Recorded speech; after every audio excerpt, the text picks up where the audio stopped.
Assalamualaikum warahmatullahi wabarakatuh. Untuk topik bahasa Melayu pada hari ini, kita akan belajar unit 2, cerita keluarga, muka surat 7, buku teks bahasa Melayu tahun 2. Kemahiran yang akan kita pelajari hari ini adalah kemahiran mendengar dan bertutur. Apa yang akan dipelajari oleh murid? Murid akan dapat mendengar, mengecam, memahami dan menyebut ayat tunggal dengan betul dan tepat. Mari kita kenal apa itu ayat tunggal. Ayat tunggal ialah satu ayat yang mempunyai satu subjek dan satu predikat. Tidak menggunakan kata hubung, contohnya dan, sambil, lalu, tetapi dan sebagainya. Mari kita lihat contoh ayat di bawah.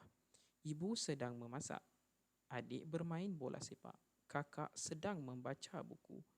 Ada satu subjek dan satu predikat sahaja dalam ayat di bawah.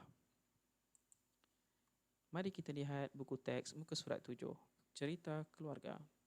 Cantiknya, siapakah yang mengambil semua gambar ini, Hana? Oh, gambar-gambar ini diambil oleh ayah saya. Hobi beliau mengambil gambar. Hobi ahli keluarga saya yang lain. Di sini kita akan membina ayat tunggal mengenai hobi-hobi keluarga Hana. Yang pertama, Hana, saya mahir menggesek biola. Yang kedua, abang saya suka bermain papan selaju.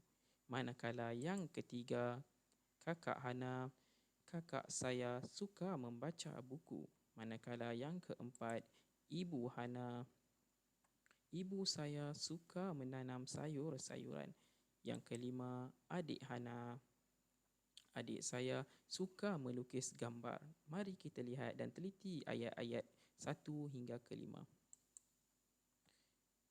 Ayat pertama, saya mahir menggesek biola. Hanya ada satu subjek dan satu predikat. Ayat kedua, abang saya suka bermain papan selaju. Satu subjek dan satu predikat. Ayat ketiga, kakak saya suka membaca buku. Satu subjek dan satu predikat.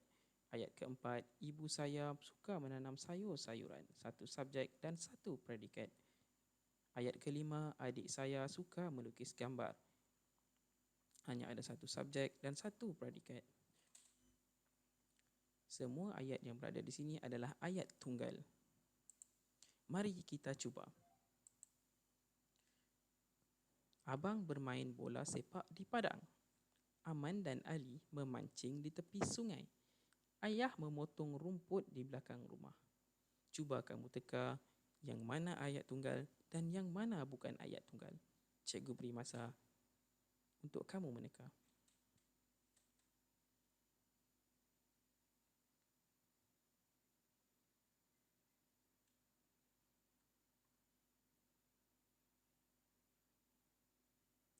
Mari kita semak jawapan bersama-sama. Nombor 1 adalah ayat tunggal. Abang bermain bola sepak di padang. Hanya ada satu subjek dan satu predikat. Nombor 2, Aman dan Ali memancing di tepi sungai. Ini bukan ayat tunggal kerana mempunyai dua subjek dan satu predikat dan menggunakan kata hubung. Ayat ketiga, ayah memotong rumput di belakang rumah. Yang ini merupakan ayat tunggal kerana mempunyai satu subjek dan satu predikat. Cikgu harap kamu dapat membezakan ayat tunggal dan bukan ayat tunggal. Sampai di sini sahaja kita punya kelas untuk kali ini. Assalamualaikum warahmatullahi wabarakatuh.